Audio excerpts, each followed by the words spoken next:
அனைவருக்கும் வணக்கம். இன்னைக்கு ஹிந்து நியூஸ் பேப்பர்ல என்ன இம்பார்ட்டன்ட் நியூஸஸ் இருக்கு அப்படின்னு சொல்லி பார்ப்போம். ஸோ ஃபர்ஸ்ட் வந்து பார்த்தீங்கன்னா, research finds high micro plastic contamination in mangrove fish அப்படின்னு சொல்லி கொடுத்துருக்காங்க. சரியா? ஸோ என்ன சொல்ல வராங்க அப்படின்னு சொல்லி பார்த்தீங்கன்னா, அந்த பாரதிதாசன் யூனிவர்சிட்டியில இருந்து ஒரு ரிசர்ச் எடுத்திருக்காங்க. அந்த ரிசர்ச்ல வந்து பார்த்தீங்கன்னா, நம்மளுடைய பிச்சாவரம் அந்த பகுதியில வந்து மைக்ரோ பிளாஸ்டிக்ஸோட கண்டாமினேஷன் வந்து ரொம்ப அதிகமா இருக்கு. அந்த மேங்க்ரூவ் ரீஜியன்ல மைக்ரோ பிளாஸ்டிக்ஸ் வந்து நிறைய அதிகமா இருக்கனால, அது அங்க இருக்கக்கூடிய அக்வாட்டிக் ஆர்கானிசம்ஸோட உடம்புலயும் வந்து நம்மளால அத பார்க்க முடியுது அப்படிங்கிறத ஒரு ரிசர்ச் ரிப்போர்ட்டா வெளியிட்டிருக்காங்க.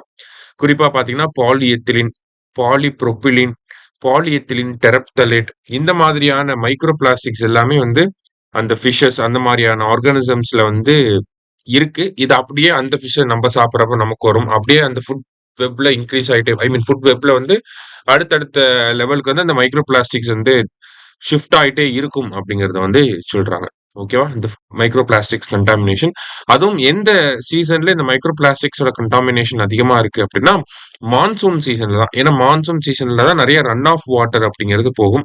அது எல்லாமே இந்த மேங்க்ரோவ் காடுகள நோக்கி போறப்ப, அங்க இருக்கக்கூடிய இந்த மாதிரியான வேர்கள், மரங்கள் எல்லாமே பார்த்தீங்கன்னா, அது வந்து ஃபில்டரா ஆக்ட் ஆகுது. ஓகேங்களா? இம்பியூரிட்டீஸ் எல்லாமே புடிச்சு வச்சுக்கும். ஆனா, அந்த இம்பியூரிட்டீஸ் எல்லாமே அக்குமுலேட் ஆக அந்த ஃபிஷஸ்லாம் அந்த ரீஜன்ல இருக்கப்ப என்ன ஆகுது?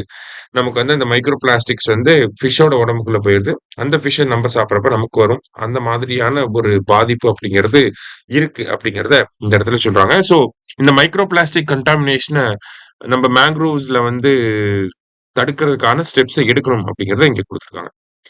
அடுத்ததா வந்து பாத்தீங்கன்னா, Panaiyur fossil assemblage dates back to Holocene period அப்படின்னு சொல்லி குடுத்துருக்காங்க. ஓகேவா? ஸோ பனையூர்னா இது தூத்துக்குடியில இருக்கக்கூடிய பனையூர். ஓகேவா? ஸோ இங்க வந்து ஒரு சில ஃபாசில் அசெம்பிளேஜ் வந்து நமக்கு கிடைச்சிருக்கு. ஓகேங்களா? இந்த 2023ல தூத்துக்குடி ஃப்ளட் வந்ததுக்கு அப்புறமா நிறைய சாயில் எரோஷன்லாம் ஏற்பட்டிருக்கும். அந்த சாயில் எரோஷன்ல தான் இந்த மாதிரியான ஸ்ட்ரக்சர்ஸ்லாம் வந்து வெளியே தெரிய ஆரம்பிச்சது. ஸோ அந்த ஸ்ட்ரக்சர்ஸ ஸ்டடி பண்ணி பார்த்ததுல இது எல்லாமே வந்து பாத்தீங்கன்னா, 8000ல இருந்து 12,000 வருஷங்களுக்கு முந்தைய காலத்த சேர்ந்த அசெம்பிளேஜ் அப்படிங்கிறது தெரிஞ்சிருக்கு. அதனால தான் அத என்ன சொல்றாங்கன்னா, ஹோலோசின் பீரியட் அப்படின்னு சொல்லி சொல்றாங்க. சரியா? அத மட்டும் இங்க நம்ம தெரிஞ்சுக்கிட்டா போதும். ஸோ அடுத்தது வந்து பாத்தீங்கன்னா, Modi hails India straights in nuclear and wind energy அப்படின்னு சொல்லி குடுத்திருக்காங்க. ஸோ நேத்து மான் கி பாத்ல வந்து நம்ம பிரைம் மினிஸ்டர் 2 விஷயங்கள் இம்பார்ட்டன்ட் விஷயங்கள பத்தி பேசியிருக்காரு. ஒண்ணு வந்து பாத்தீங்கன்னா, நமக்கு கல்பாக்கத்துல ஃபாஸ்ட் பிரீடர் ரியாக்டர் அப்படிங்கிறத எஸ்டாப்ளிஷ் பண்ணியிருக்கோம். இந்த ஃபாஸ்ட் பிரீடர் ரியாக்டர பொறுத்தவரைக்கும் பாத்தீங்கன்னா, இந்தியாவோட stage 2 of nuclear programme. Stage 1 வந்து pressurised heavy water reactor. Stage 2 fast breeder reactor. Stage 3 thorium based reactor. இதுல நம்ம ஸ்டேஜ் 2ல இருக்கோம் இப்ப.